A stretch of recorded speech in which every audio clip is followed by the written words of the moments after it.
Good morning, everyone. I'm going to take this opportunity to just tell a quick little story.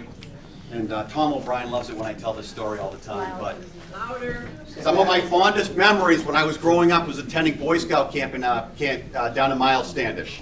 Step back. And when I was 13, I took life-saving merit badge with Tommy, and he didn't pass me in that badge. But it was the right thing, because I wasn't a strong swimmer.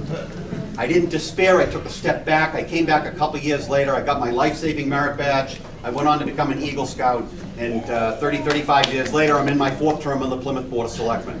And by the way, Arnie Briggs ran a hell of a camp. Never got enough. But I didn't despair. And 15 months ago, I lost a state rep race by 402 votes out of 24,000. That was the closest race in the state out of 200.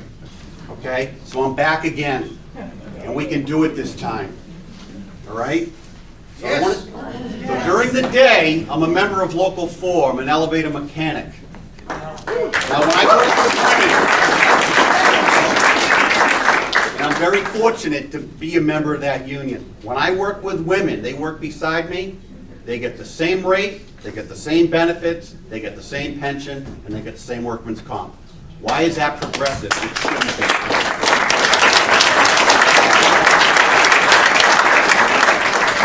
I grew up in the 80s following the Boston Celtics. The original Big Three we all know was Bird, McHale, and Parrish.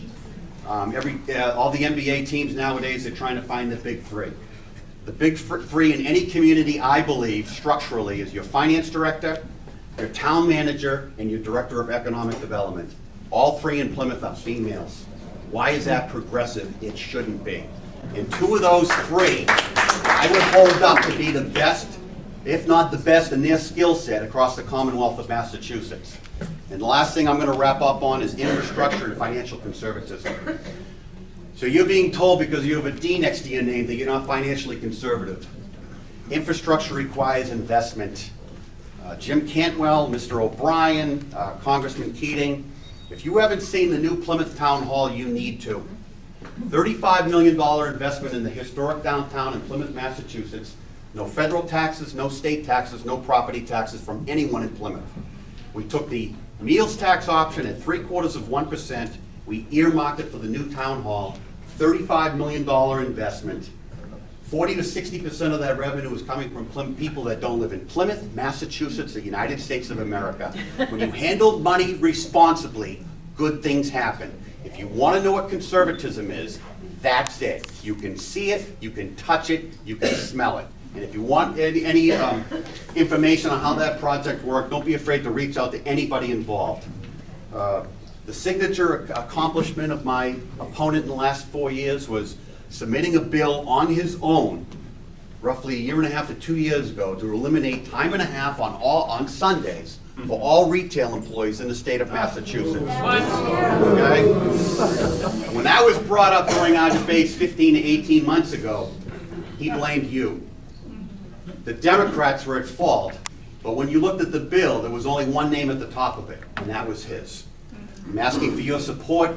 If any of you want to get involved, the 1st Plymouth District is only 11 of the 15 precincts in Plymouth. It's a tight little district.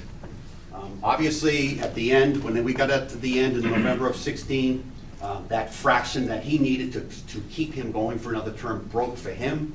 I just believe that this is the year where they're going to break the other way. And if there's any of you want to get involved, don't be afraid to reach out to myself or we chair of the Plymouth Democratic Town Committee member here today, Bill Cohan, and the website. I got to convert that back over from selectman race, which was in May, back to state rep, but it'll probably be www.mahoneyforstaterep.org. Great. Thank you, everyone. Thank you.